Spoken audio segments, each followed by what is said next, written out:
বিশ্বাসঘাতকতার মূল্য এই দেশে আবার দিতে হবে আপনাদেরকে। আমরা রক্ত জড়িয়েছি বলে আপনারা আজকে সংসদে প্রধানমন্ত্রী স্বরাষ্ট্রমন্ত্রী হয়েছেন। আমার মনে হয় স্বরাষ্ট্রমন্ত্রী আইনের ব্যাখ্যা না দিয়ে সারা দেশে কোথায় কোথায় সন্ত্রাসীরা রয়েছে সেই সকল সন্ত্রাসীদের তালিকা করে তাদেরকে বিচারের ব্যবস্থা করা দরকার। আবার রাস্তায় নামুন, হাসিনা পতন হতে হবে। আমরা নতুন বাংলাদেশ আবার প্রতারণার রাজনীতি দেখতে চাই না। কারা 94 সালে মাগুরার নির্বাচন আয়োজন করেছিল, ইলেকশনের পর দিন এক নারী অভিযোগ করেছেন ওনাকে ধর্ষণ করা হয়েছে শুধুমাত্র শাপলাগুড়িতে ভোট দেওয়ার কারণে। জেনজিরা 72-এর সংবিধান আর চাই না। আমি এসেছি, ওনার বক্তব্য 6 মিনিট। মাননীয় স্পিকার, আমি বুঝতে পারছি না সময়গুলো কিভাবে বন্টন করা হয়। সরকার দলের হলো 8 মিনিট, বিরোধী দলের হলো 6 মিনিট। এভাবে তো কথা বলতে পারবো না। আপনারা যে জেনজির কথা বলেন, সেই জেনজির প্রতিনিধি হয়ে আমি সংসদে কথা বলতে আসছি। আপনি যদি বলেন যে জেনজিরা কি চাই, আমি বলছি জেনজিরা 72-এর সংবিধান আর চাই না। আপনি যদি বলেন জেনজিরা কি চাই, আমি বলতে এসেছি জেনজিরা এটাই চাই, স্বাধীনতার 30 বছর পরে জন্ম নিয়ে আমার মতো যারা সন্তানরা রয়েছে তারা কেন ভোটাধিকার পাই নাই তার জবাব চাই। আমরা তো স্বাধীন বাংলাদেশে জন্ম নিয়েছি মাননীয় স্পিকার। আমাদের কি ভুল ছিল?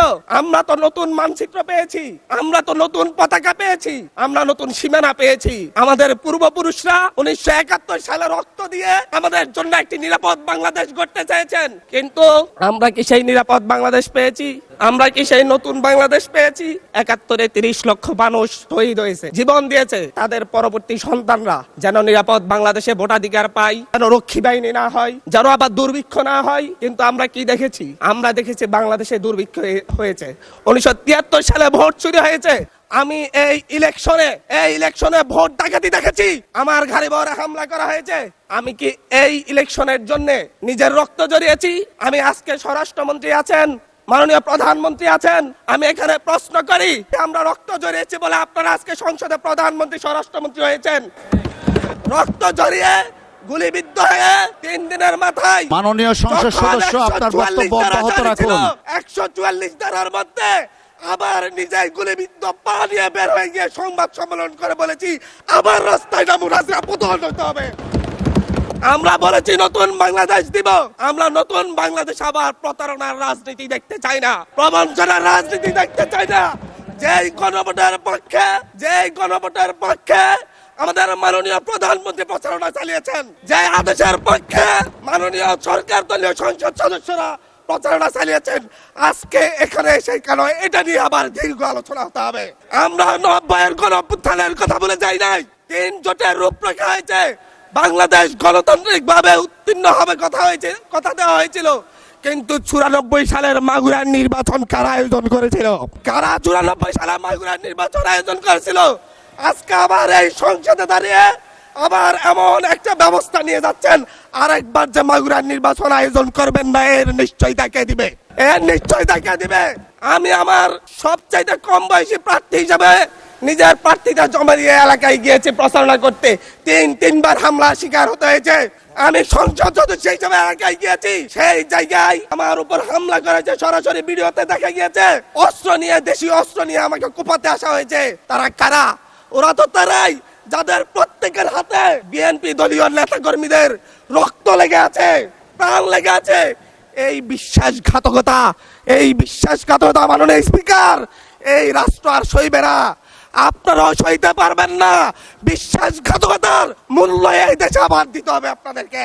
আপনারা যারা আপনাদের ভাইদের রক্ত জড়িয়েছে, খুন করেছে, খুনের মামলা আছে, তাদেরকে আবার পুনর্বাসিত করে আমাদেরকে খুন করার জন্য লেলিয়ে দিচ্ছেন। চট্টগ্রাম থেকে এক সাংগঠনিক নেতাকে পাঠিয়েছে অস্ত্র সহ আমাদের লোকজনের উপর হামলা করতে। ভোটের দিন সকালবেলা থেকে প্রত্যেকটা ভোট কেন্দ্রে অস্ত্র দিয়ে মহড়া দিয়েছে। 30টা ভোট কেন্দ্রে এনসিপির প্রার্থী, বিএনপি 2 জন বিদ্রোহী প্রার্থী সহ কারো এজেন্টকে ঢুকতে দেওয়া হয় নাই।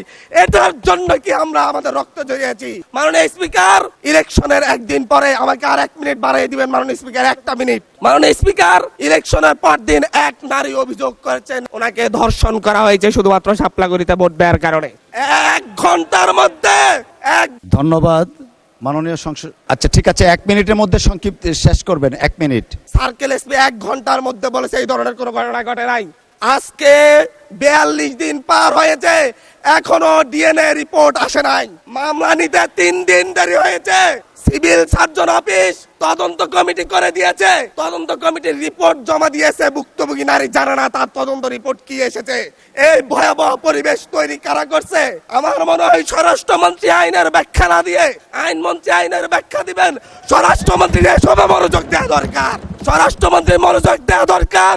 সারা দেশে কোথায় কোথায় সন্ত্রাসীরা রয়েছে সেই সকল সন্ত্রাসীদের তালিকা করে তাদেরকে বিচারের ব্যবস্থা করা দরকার। স্বরাষ্ট্রমন্ত্রীর উচিত ধন্যবাদ মাননীয় সদস্য। নেতা কর্মীরা হত্যার শিকার হয়েছে তাদের বিচারের ব্যবস্থা করা দরকার। ধন্যবাদ মাননীয় সদস্য।